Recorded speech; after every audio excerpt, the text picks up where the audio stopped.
Hi, and welcome back to another episode of the History of Fan Anime. I'm your host, Chow, and today's episode, again, another interesting episode about interviews. I've got an interview with more of my friends that from the past, and we would talk about older times, different things about anime, and of course, some of the history that has passed along the way. All right. Before I begin, I'd like to remind people to go down below and click like and click subscribe. Even if you want to leave a comment below about this particular video and some opinions that you have, by all means, that does help the algorithm for YouTube. If you're interested in supporting me financially, I have the links for the super thanks as well as the PayPal and Patreon links below, where you can subscribe and get the special content that I cannot post here on YouTube.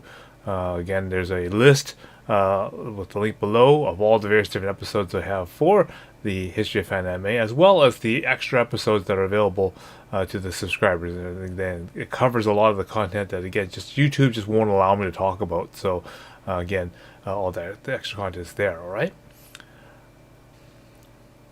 Okay. So without further delay, let's begin.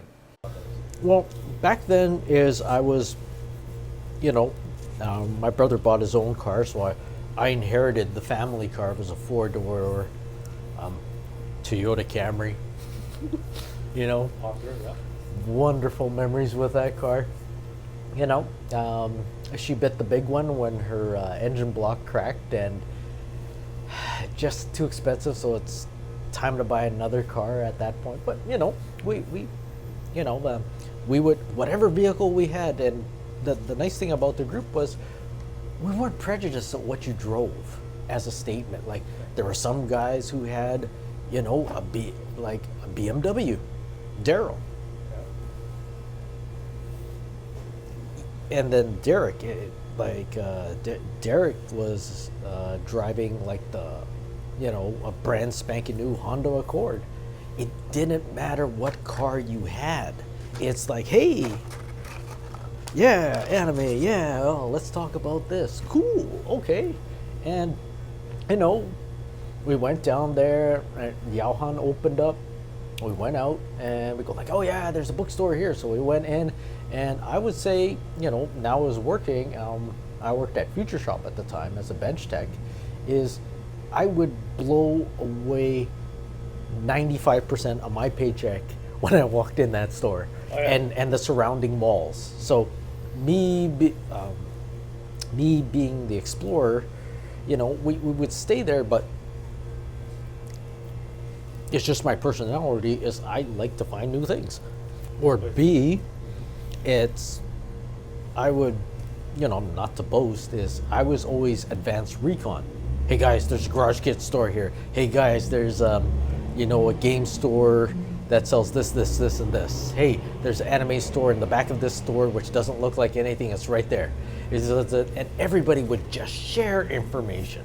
Yeah. Right? And we were in Richmond. All of a sudden, it was like I didn't know about Imperial Hobbies. Next thing I know, we're at Imperial Hobbies. Like, all of a sudden, they just see this wave. And the group that we used to roll with was, at least on a Friday night, it was at least 8 cars full of 4 people.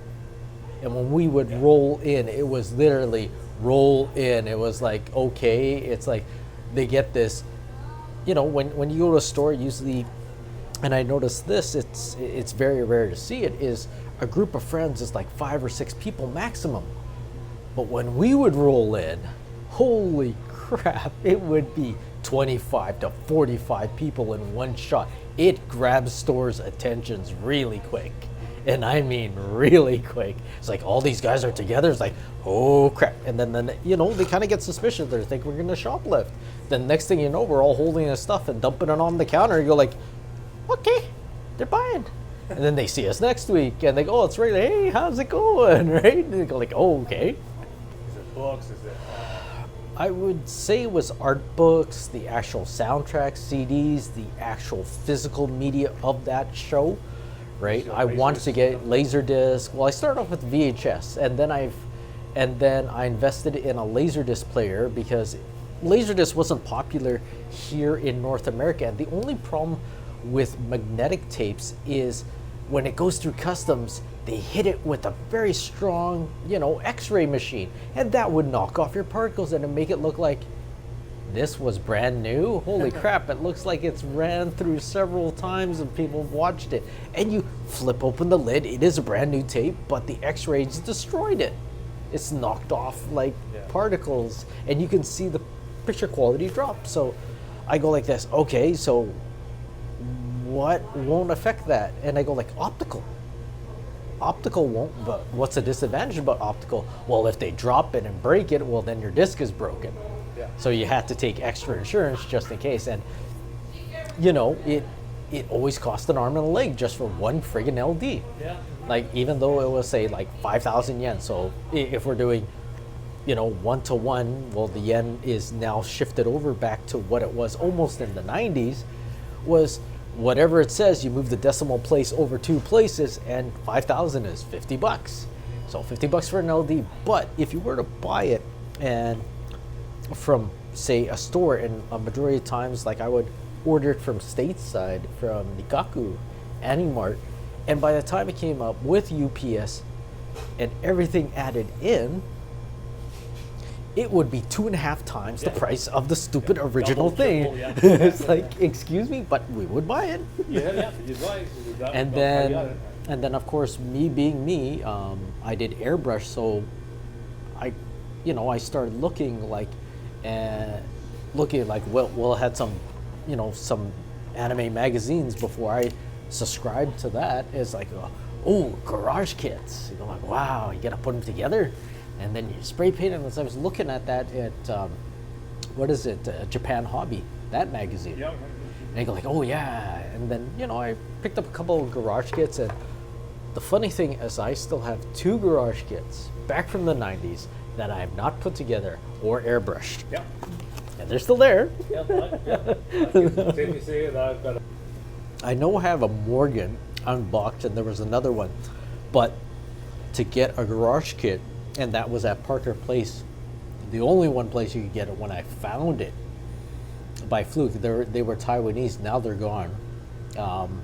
Was Mirage Animation, and all they would carry is garage kits. Okay. Right?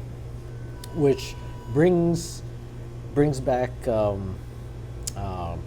getting the media, but where we would go, and this is branching a bit on evolution on how we move forward, is as a club in the Vancouver Japanese Animation Society, or club, sorry, I'm used to calling its updated version, sorry, is because it changed during my era while I was there, but we'll get to that at a different time.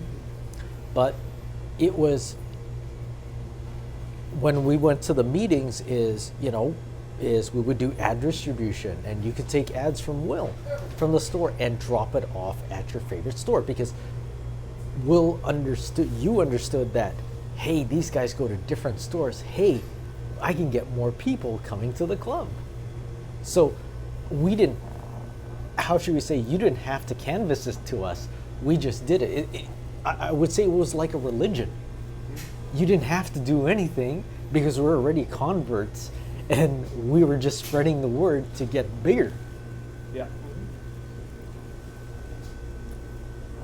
And I think in this day and age that's been lost, because now what's replaced that? Conventions. Yeah. Well, they still have like the school anime clubs, but it is not the same as it is now. Back in our time, as it is now. It's more like, oh, that's it. It's just in your school. Maybe you talk to other people from, say, you have a friend who went to a different school, and you talk to their club, and that's about it. And one of the first road trips that we did was Bakucon. Yes. So, but before Bakucon, that came out when we found about it, but we're just going to rewind a bit here, is one of our friends, George, was moving back stateside. He went to UBC. He was moving back stateside, back to Linwood, right? Or actually Mill Creek, which is across from Linwood in Washington State. We'd said, hey, one day, George, could we come visit you? He says, yeah, sure. So we decide to head down. Now, you know, we didn't have problems with transport as per se. It's like most of the new generation is what I noticed. They don't want to own vehicles because they don't want to pay insurance. They don't like my kids. They don't want to own a car. They're content using Uber or Lyft or taking the transit, right, to get around the city, or a taxi, or that's about it. They don't own a vehicle, and it's shifted compared to when we were growing up. The vehicle meant freedom. Because you don't follow a route, you just go, you stop wherever you want to, right? And that was a great thing. You know, one of the first things is, as soon as we popped over the Peace Arch, is we actually made it into a tradition that Subway, we would always stop and get something to eat or get something to drink, and then continue down to, say, Seattle, Bellingham, or wherever we were going, right? And continue on. But as we're going down to George's, well, we realized that our cell phones, of course, roaming charges were expensive. So John had a bright idea of buying 4 walkie-talkies. Yeah. Now, compared to FPRS today is... Okay, so there's one little technical point I want to sort of illustrate out here. That's people might have the misconception of. These are CB radio walkie-talkies, okay, as compared to the newer version, which is the PRS kind of walkie-talkies, like Motorola or something like that, for example. The trick about these ones is it operates off CB frequencies, right? So these things have really long telescopic antennas on them. Okay, you can get replacement ones like this one, for example, is 1.3 meters long, right? So these things are 3 to 4, even 5 feet long when you extend all the antenna. And you got to remember, you're inside a car, okay, trying to extend this antenna up. So I mean, it's basically you're sitting in the front seat and you're extending this antenna. And it goes into the back seat and like all the way like past the back seat, and you got this big long antenna that's like sticking out, So here we are trying to go through the Cascade Mountains, right? With these, walkie-talkies, trying to talk to each other, and the range is so limited because, of course, on CB radio, it's based off of vertical height, right? Because the waves have to travel quite intensely, right? So, all your signal strength is vertically. So of course we can't get this antenna up vertically unless you get like an external antenna or whatever. Then you hook that up to the back or to the front of the walkie-talkie, and then you can use it using the external antenna.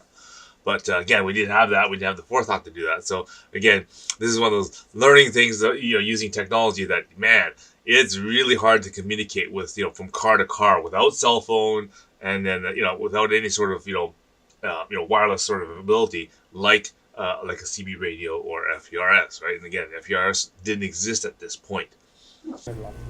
So what we would do is, one of the guys, I think, Paul had markers because I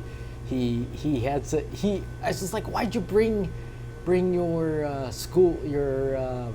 your binder with you? I forgot to take it out. So what does Paul do? He writes "pull over at the next rest stop."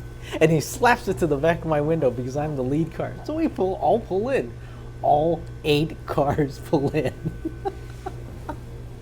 and then we discussed that we couldn't hear each other when we were driving. It's like when we're stationary like this, the CB radios work. When we're moving like at 100 kilometers an hour, it was completely useless.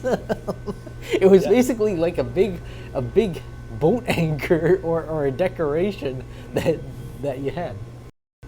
George's sister, we let her in on this. I got her phone number. So I says, okay, yeah, we're here. Where's George?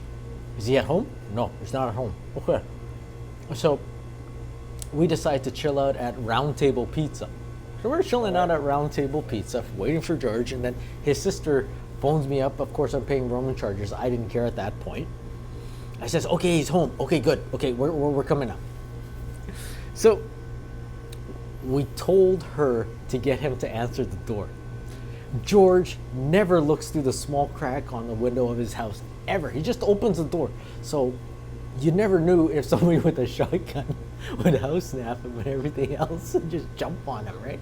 This is how, trusting George was, right? But so he opens the thing, and long and behold, his whole entire driveway was filled with our cars. And everybody, like, we bought him cake. We brought him a computer case because he was saying how crappy his computer case was, so he bought him a bigger one. Yeah, I remember that. Right, because he couldn't store his interesting images.